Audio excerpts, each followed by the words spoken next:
Oh, guys, good, you hear? I am so excited. Guess what? I hope this isn't about your podcast again. Why, did you finally listen to it? Da-da-da-da. Da-da-da-da. Da-da-da-da. The Groomer Next Door production. You're listening to BYOTP Radio. Coming up next, the Groomer Next Door.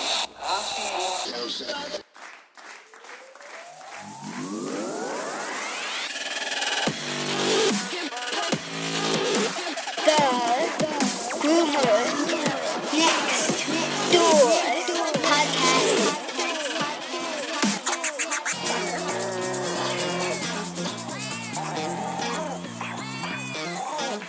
Dun, dun, dun, dun. Hello, Pups and Kittens, and welcome to another fun-filled episode of The Groomer Next Door. This is episode 170, the follow-up of Apollo Peak Wines. This is going to be a really fun episode. I'm your co-host, Chris Green, and sitting next to me is the fabulous and wonderful Sarah. Hello. And we have Claire. Hello. Well, as I mentioned, we're going to do a follow-up.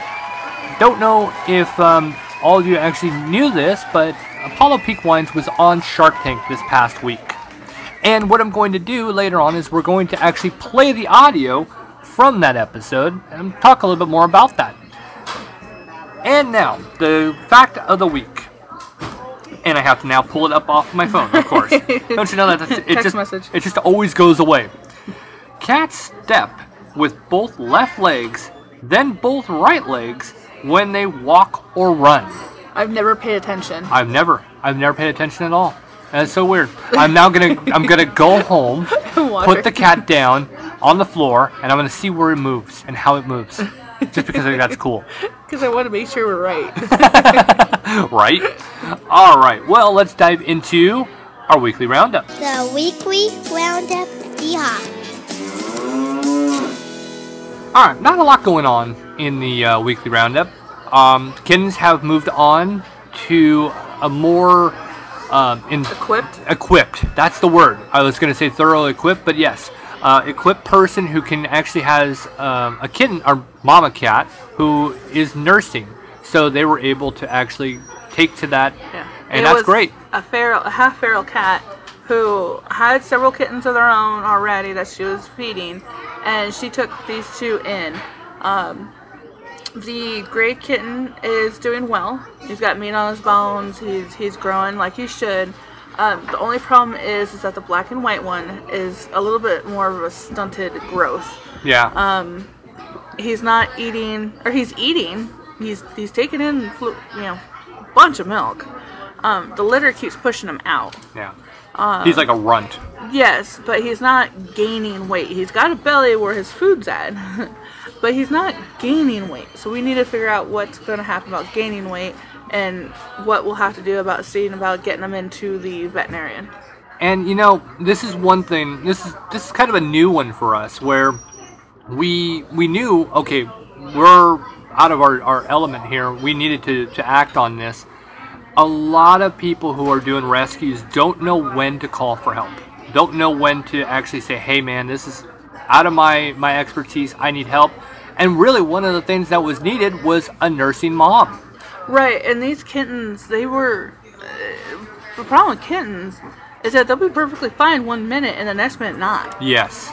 It turns that quickly, and it's been a hard realization for us to know that happens and it's not our fault when things turn for the worst. But that's still, you still have that, oh my gosh. I would love guilty feeling of not accomplishing what you're supposed to.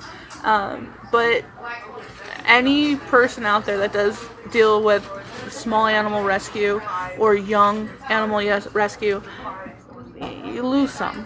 Yeah. And you win some, you lose some. You try to make it few and far between. That's what we have done. Yeah. Made it very few and far between. Right. But the ones that are over there, they are eating and being taken care of by Mama. Shelly is extremely capable hand. She takes care of them nonstop. I think they'll have a great life ahead of them. Yeah, I mean, I agree.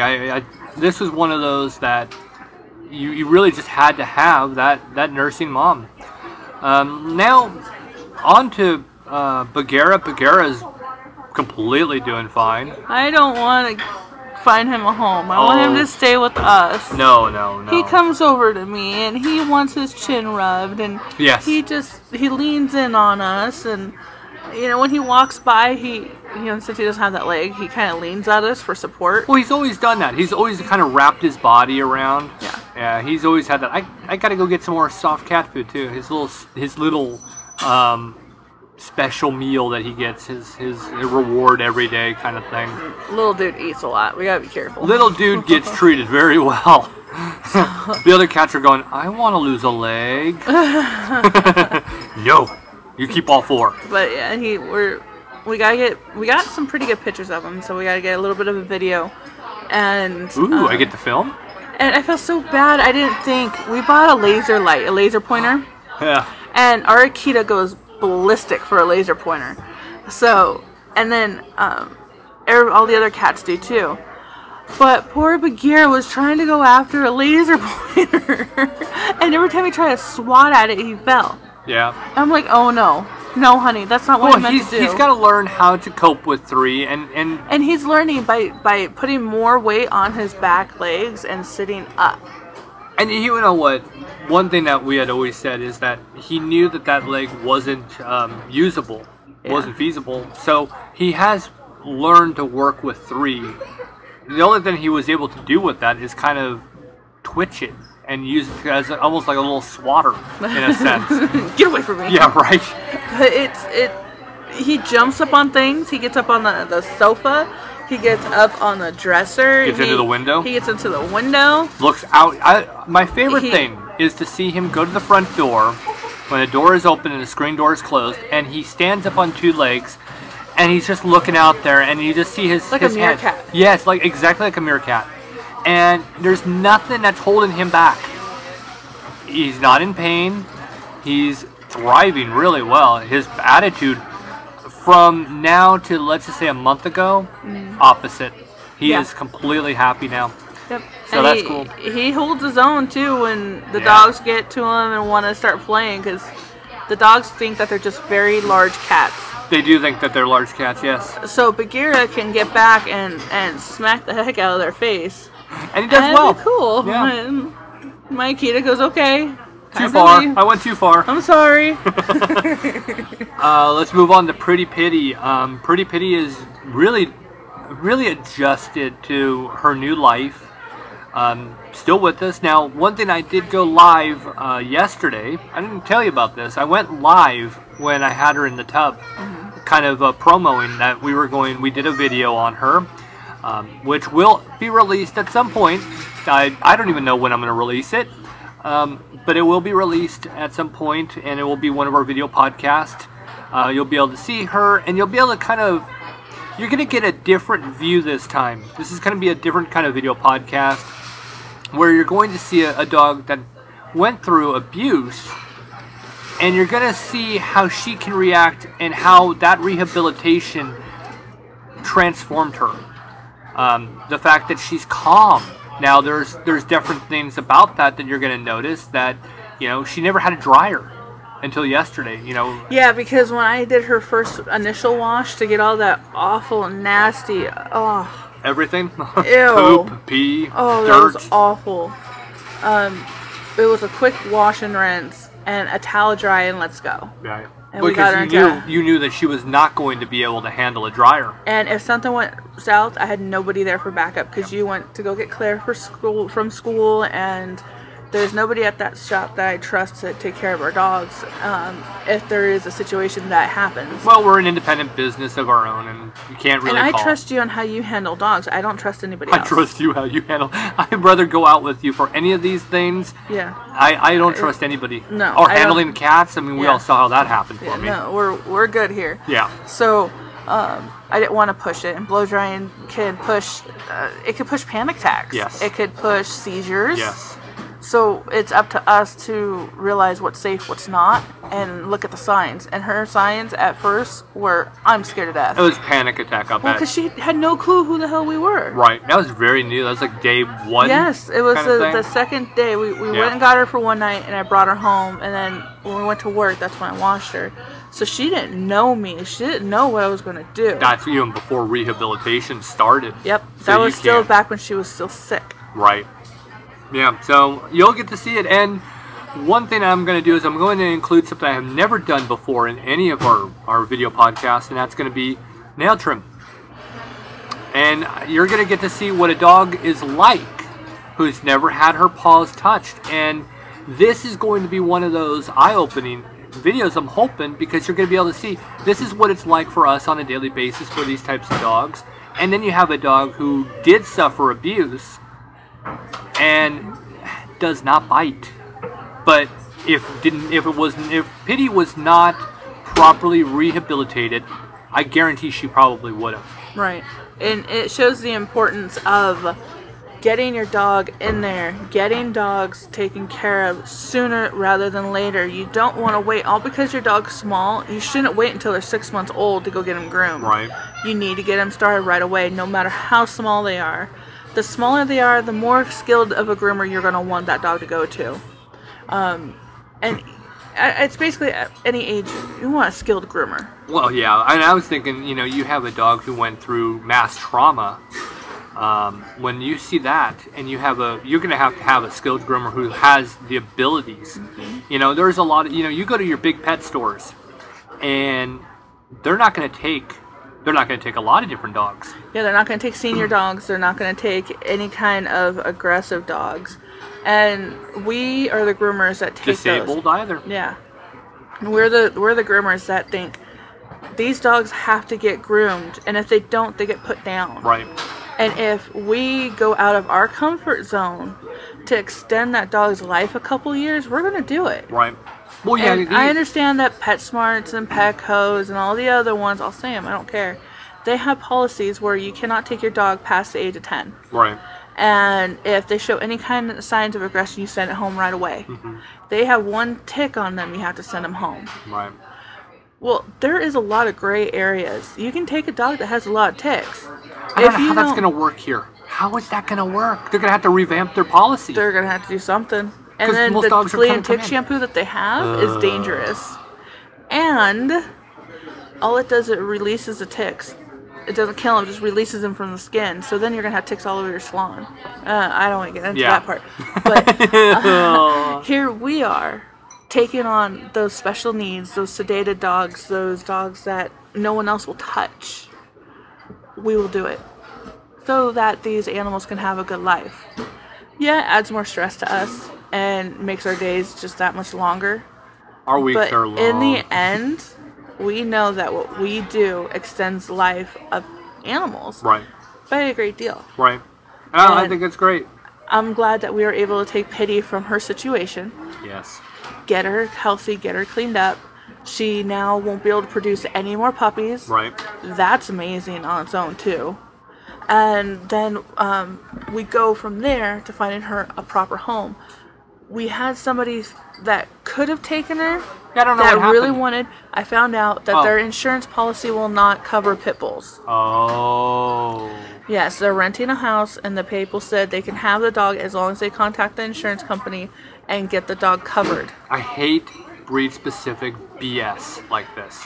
These laws are they're then you have people who, where we got Pity from, are the reasons why they're in place. That's right. Yeah. That one pit bull that they had in front of their house is going to kill somebody. Right. There is no rehabilitating that. Right. I want to believe that there is. I want to believe that there is. I do too. But that dog, you come anywhere near it, she is drooling and biting and just snarling. She doesn't care. I mean, she fought with the male after being bred. Yeah. That's how she is. It's unfortunate. This Luckily, is the stuff Pity that we're didn't fighting against. These are the things we fight about. And we have so many different battles about these stupid people that just their ignorance is polluting everything. Yep. It's like you have to have a warning label on a cup of coffee saying the beverage you're about to enjoy is hot. Yeah, I wonder how many people actually know how that whole beverage hot coffee thing ever started. Google it, folks. If you don't know, Google "woman burnt by hot coffee creates new law."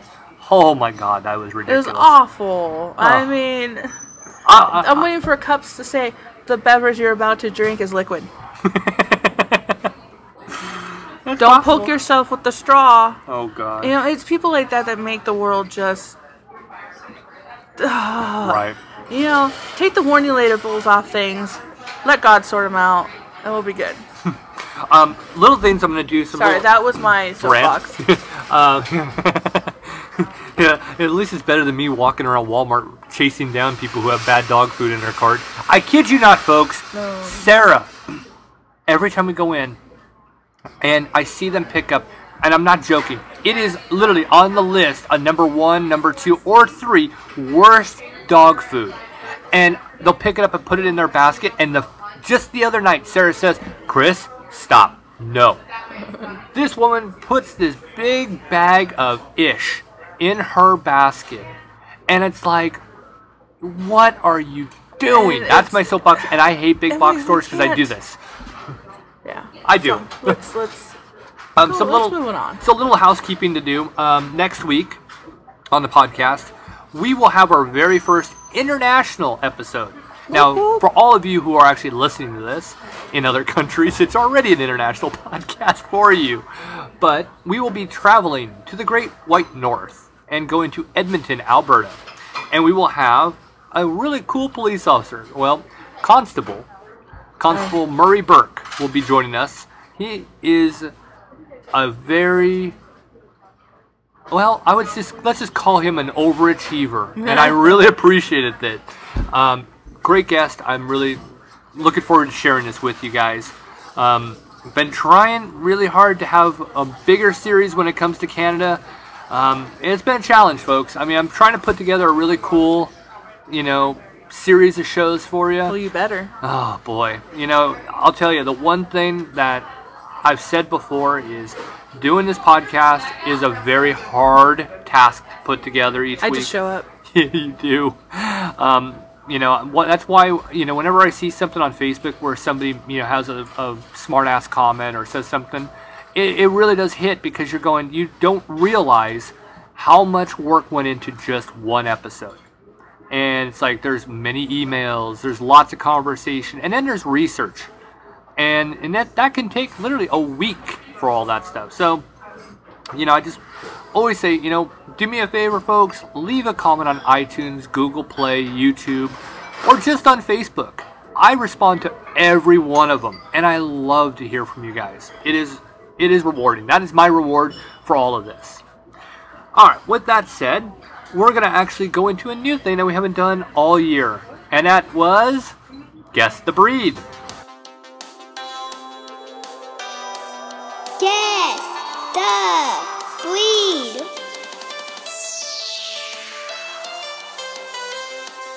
With your host, Chris Green. Well, this is kind of fun, digging out one of our old segments to bring it back for an episode. Bring it back from the archives. Bring it back from the archives. Well, this is Guess the Breed.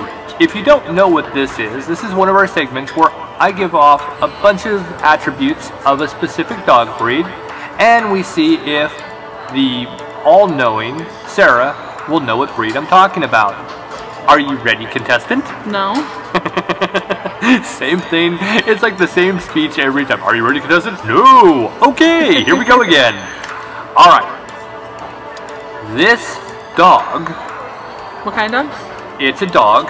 Common nicknames, I'm not gonna tell you, because they'll get it. Origin is actually in the United States. I am not telling you anything more on that one. Traits. The weight of this dog is 85 pounds for the male, or 39 kilograms if we're in Canada.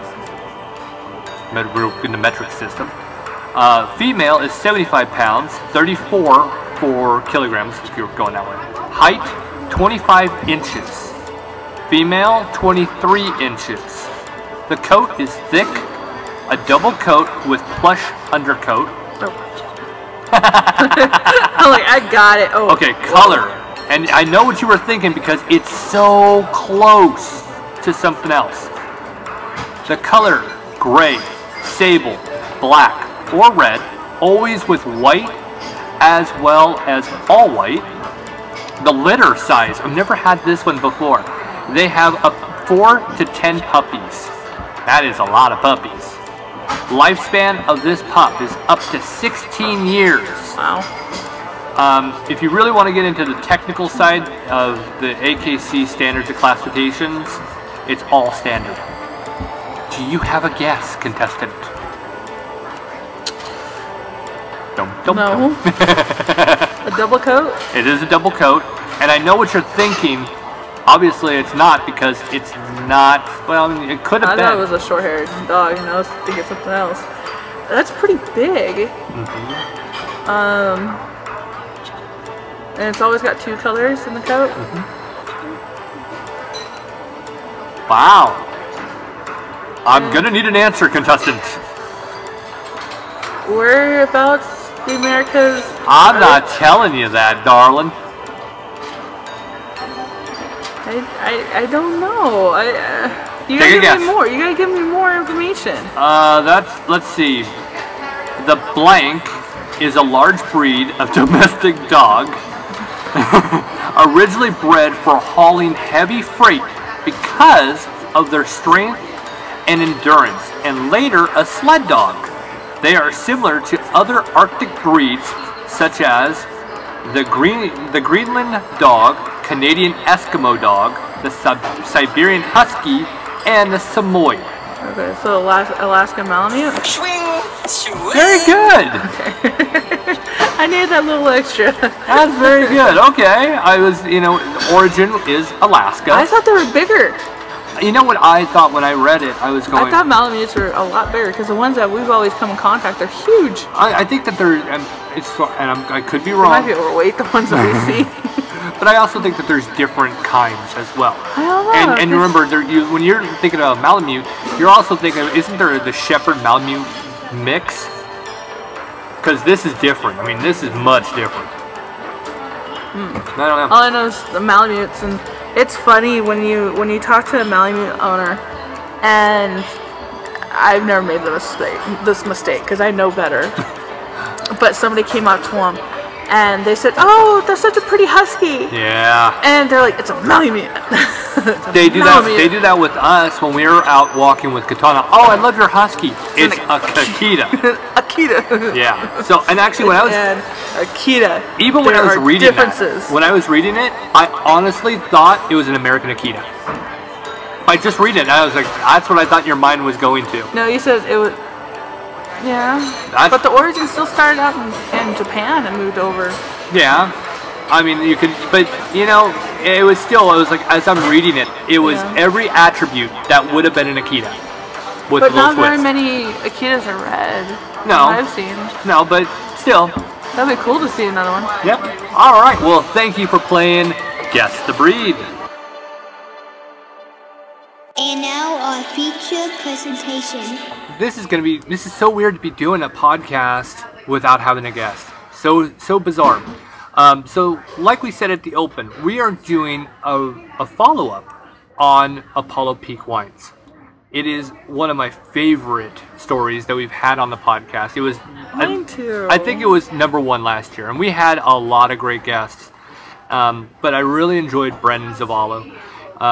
What's funny is last night, because we record on Saturday, Friday night was the episode of Shark Tank. Now, one of the reasons why I wanted to actually do this is a lot of people probably didn't know, and if you did know and you saw it, well, good, and we're going to talk about this in a little bit, because it's definitely a worth watch. If you have Hulu, you can actually see it on Hulu and recap it, or, catch it on, if you can recapture it on TV. I don't know if you can, but I'm going to play you the audio from when Brandon Zavala goes out and play it in its entirety. And then we'll discuss afterwards. So, Claire, play that clip.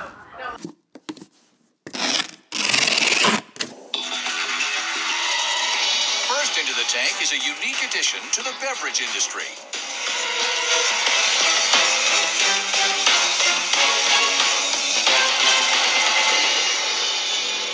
Hello, Sharks. My name is Brandon Zavala, and I'm the founder of Apollo Peak, and I am seeking $100,000 for 10% equity in my company.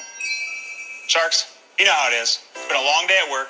You're super stressed out, and all you really want to do is unwind with a bottle of wine. But you've got nobody to drink with, except for maybe your cat. But cats don't drink wine, right? Well, wrong.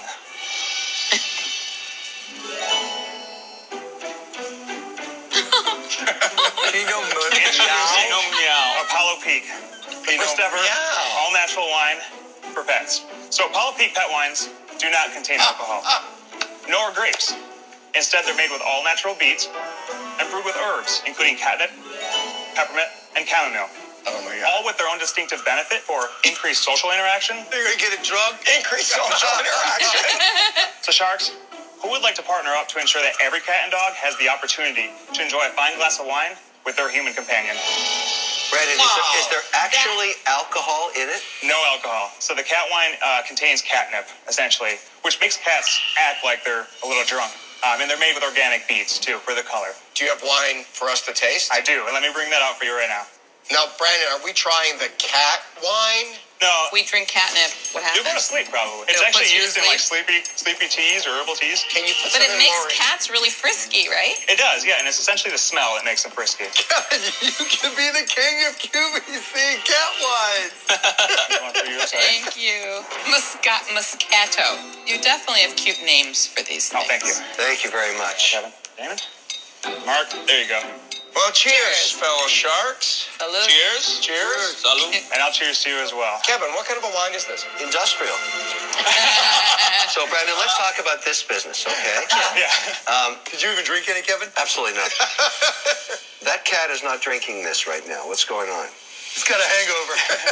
He drank too much last night. No, essentially, what we want with cats in general is a comfortable situation. So usually when you're at home, they'll come up and they'll actually start sniffing the drink itself, too. And when they sniff it, they'll start potentially playing with it. Some of them will drink all of it. Some will drink a little bit. It's a gimmick, right? You're doing this as a gimmick. The initial Pinot Meow, yes, it was a gimmick, but we've moved from that. So we've learned, got out and started making our dog wines. You have dog wines as well? And yes, we do have dog wines. It's the wine you have in front of you, actually. What was that one called? That's the Chardonnay. See, here's the thing. Your names are really funny. Ridiculous, right? I mean, they're really funny. They're really cute. But I don't see this as anything anybody would buy. Well, let's find out. How many sales? So we've sold just over $192,000. Over what period? Past 3 months. 3 months? Yes. Really? Yes. In a million years, I never would have thought. Never would have thought that. Yeah, I would not have thought that either. So, how did you come up with the idea? I was working in the pet industry, working with a pet food company. I was a sales rep for them. And so I saw a niche for beverage, essentially, for animals. What does one single bottle cost? This bottle, the 8-ounce bottle that you see here, is $11.95. Whoa. What does it cost you to make? The cost for this bottle here, $1.25. I'm a wine guy. In America, 97% is sold for under $12.99. So we're asking cat owners to pay the same price as humans for a bottle of wine, except it's only 40% of what they pay $12.99 for, right? I mean, are you worried about that price? Yeah, because you know what? I've heard a lot of people talk that when they're looking to buy wine for their cat, they price shop first. So, $100,000 for 10%. You're saying the company is worth $1 million. So you believe you're on scale to do what? I believe 2017 will be between $1.2 to $1.5 million in sales. Wow. I believe every word you said, but there's just no way on God's green earth I'm going to be in the cat wine business. Right? Of all the things I can spend my time on, no disrespect, but I'm just not built for this business. So for those reasons, I'm out. Mark, you don't appreciate the finer things in life for yourself or for a cat. Listen, I think it's really cute. It's something memorable. The names are great. It's not a business for me, so I'm out. But, you know, cheers. You are the pet rock of the pet food business, my friend. Power to you, but I don't see it as a staying business. I like to build a long-term business, so I'm out. You know, many years ago, I actually was a marketing manager for Miss Mew Cat Food, and I learned something about the cat business. Cats are very finicky, as you know. They are so difficult to actually get into a routine They are. And once they cling on to a flavor or a brand, they don't change. If you ship the product to 5 families with cats, and 3 of them or 2 of them make it part of the cat's diet, they'll start buying cases. I've been there in that business. That is a gold mine. So here's my offer. Whoa. I'll give you the $100,000. I want to be a third partner. So 33 1/3%. Wait a minute. I'll offer you the $100,000 for 25%. Damon doesn't even drink wine, so he wouldn't understand the nuances of the Pinot Meow. I may not understand the Pinot Meow, but I do understand scaling. You want to grow like a mountain. You know what a pile of kittens are called? What? What? A mountain. I ship $10 million of wine direct from the winery to 40 states in America. It's logistics nightmare that we pull off. American now. Can we counter with 15% for $100,000, Damon? Or Kevin? 15. I'll go 20%. I'll do 20 as well. He has a different pipeline, which is unproven in that area. No, that's not true. And I have a very specific pipeline. Your most in lucrative that area. opportunity is to ship direct to customer and capture all of it. I'm selling I'm gonna say, 2 I'm saving my 2 secret. stores for the pet buyer. Here's what I'm thinking. I'm shipping to hundreds of thousands of people that know my wine right now. What percentage of them have cats? It's a huge advantage. Brandon, 2 offers. Yeah, 2 offers. Yeah? I'm thinking, What are you going to do? Here. Well, I'll tell you what. Damon, I love your offer. But one thing that I really do enjoy is the margins we get for selling online. You're toast, Damon. I'm signed on HSN. You sell online. You ready to go? Yeah. Would you be willing to counter anything better, Damon? You have to drop your equity. Drop your equity? Or no. If that's going to be the decision because of equity, that's you're going to make the mistake over something like that? No, I can't do it. Mr. Wonderful, I think we have a deal. Cat wine. Bad deal. I can't believe it. Thanks, buddy. Appreciate That's it. what I love about Shark Tank. Who could even think this? Yeah. I love it. Honestly, I can't believe that I got multiple offers. I was not thinking that any offers would really come out of this. I'm really excited to get a deal. Absolutely excited. I think it's going to help us grow, and we're going to become nationally and globally recognized now. I don't want the cat. Just the wine. Just the wine. The cat is now yours. See? Why touch isn't the cat. this guy actually drinking any wine? What's the matter with you? He didn't Oh, like it. look at the hair on him. Okay, buddy. That's why I gave you the cat. That guy made it. I got a black suit on. He did a deal with the guy who makes cats. Yeah, he did do with the guy. I love cats. I love selling cats. For starters, one thing I have to say, and Sarah and I were talking about this even when we were watching it, is every one of our guests that's on the podcast, we root for them. Like, you don't understand. We want to see them succeed.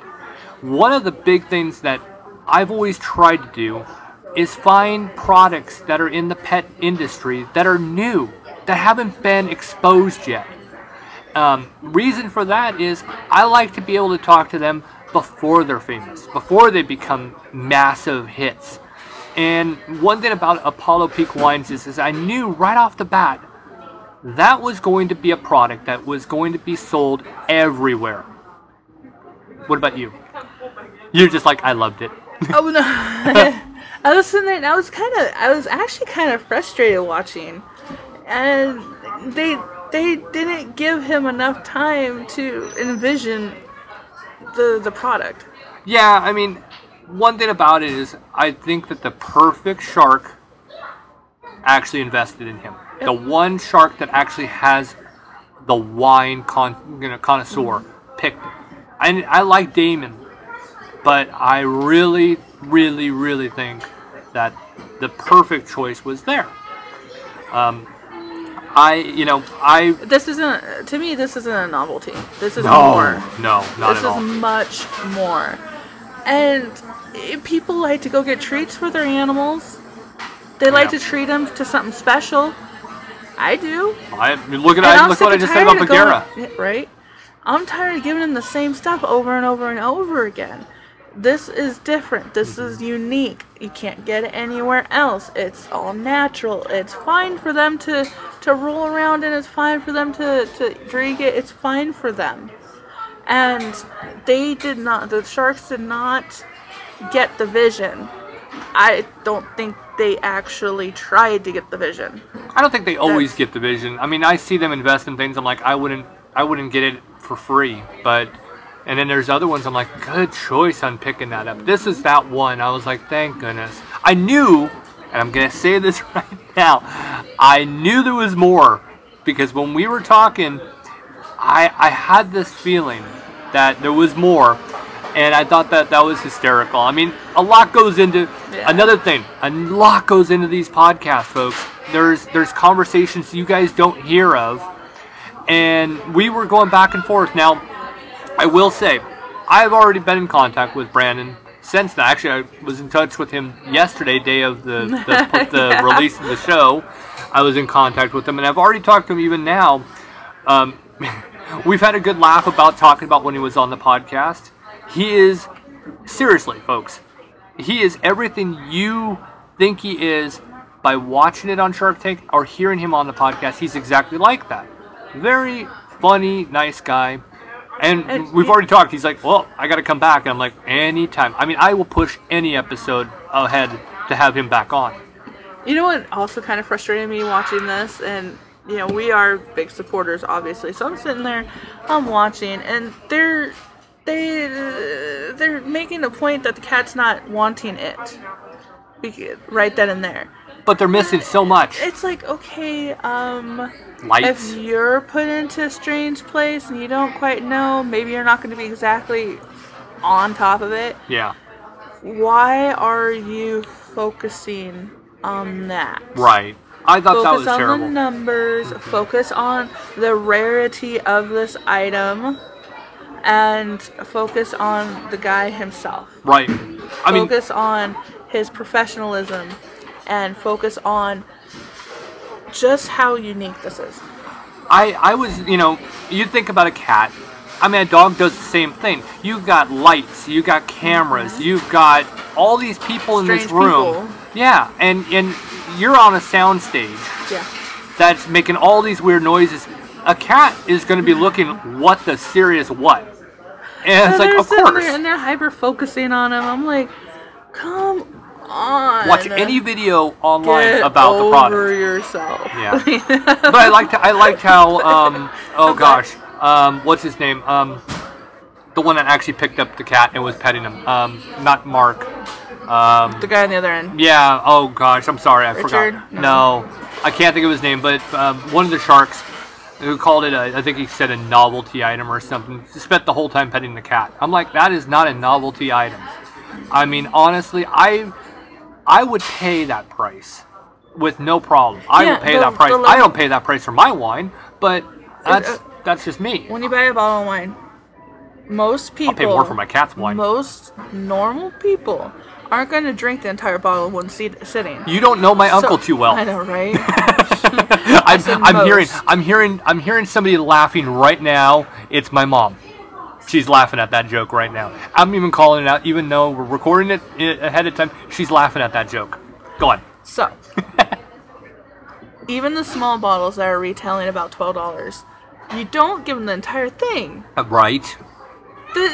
You give it to them twice. If you get 2 little bits, that breaks it down to $6 I honestly think you can get a little. I don't know exactly how much you can get out of it. I mean, I think you can get 3 times out of that. You go and buy a bag of catnip. You don't give them the entire thing. Right. And how much is that? Like $4 for a little bag of it.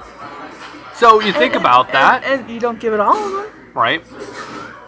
They don't see the connection between people and their animals. They're so busy with their work, they don't see the people that come home and all they have is their animal and how important that animal is to them and how much they are willing to pay to make that animal happy. Right. Because they bring so much joy into that human's life. Right.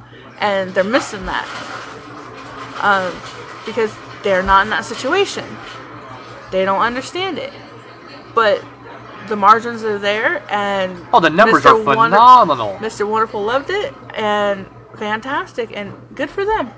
I am so happy, and I'm looking forward to getting several bottles of our own. I told them, I said, at some point I want to actually carry, have a small, area, because we don't have a large area, but I would like to have a small area where we can actually sell that wine. I think it's a product that I would also like to buy a couple bottles and put it in a nice little gift basket for a peak hall raffle or silent auction. That would be pretty cool. Yep, I agree. I think so too. I mean, again, everybody who comes on this podcast, their product means something to us. It's not just some podcast that just says, hey, let's bring anybody in and talk about it. I say this, and everybody who's been on the podcast will be able to test this. I always tell them, I don't put somebody on the podcast I don't care about. I have to actually like what you're doing or like your product. There has to be something I'm connected to. I'm not just going to put anybody on. And, that takes time to figure out who's doing what and reading different things. But to this day, this is the product that I'm just all over. And I'm so glad to see that a deal was made. And Brandon even said, no more secrets. I have nothing more to hide from you. We will talk about it. So look forward to that in the future. And, congratulations on your deal. Congratulations. Well, anything you want to add? No, I think that's it. All right. Well, I think we've told everybody enough just how much we love the product. Yeah. And by that sound, Claire has turned on the applause sign. So I think I'm going to go and take a break. Well, I'm Chris Green. Have a pet-tastic week. And I'm Sarah Green. Make sure everybody realizes life is so short. Play with your pet. Bye-bye, everybody. Okay, gotta go in my bedtime.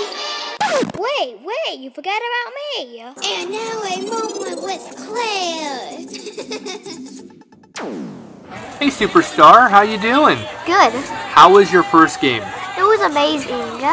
It was really good. I hate to say you guys did lose, but let me go over this. You guys were unable to practice. Yeah. We didn't even practice. Last week we did, but then we didn't get up with the game. Well, you didn't have a game last week. Mm-hmm. So we did an optional practice, and only 4 kids were able to show because everybody was out for spring break. Yeah. And then this week we couldn't do it because it was raining and it was unsafe. Are you sure it was 4? Yeah, it was about 4. Yeah. It was 3. Counting you, that'd yeah. Was it 3? It was okay. 3, yeah. Okay. Alright, so we had very few kids. We had to expect some rust was going to be on you guys. Uh-huh. But you guys all came together and you lost by the smallest of margins. It was the loss was 2-1. Yeah. It was not a bad loss. Yeah, it was not actually, because we could have got with a tie and then no one could win. I would have been happy with a tie on this one. Yeah. But, it didn't happen. But really, honestly, you guys played amazing. And the things that need to be worked on, we'll work on them in practice. Yeah. And there were small little things that, honestly, considering you guys hadn't been on the field together since August, September, I think, or October. October, I think, is when you guys ended. So you think back, I mean, October to April, that's a long time. Yeah. And you guys picked up pretty well, so I'm proud of you. Yeah. What else happened? We had a great game. We versus the blue team, and then I don't know what the name was. Well, it was a blue team, but then I don't know the nickname to theirs. Yeah, I don't know either. Yeah. They didn't speak it out. They didn't tell us. We are all given colors here, and we nickname our teams. It's We're just the easy Bulldogs. Huh? We are the Bulldogs, and it seems so appropriate, folks, that a podcaster and animal lovers would actually name the team after a dog. Yeah. And of course, the school mascot for this area is a bulldog. Yeah, for Mark Twain, yeah. For all the elementaries, the junior highs, and the high school, it's all the same. Yeah. So, anything you want to add? No. All right, well, say goodbye. Goodbye.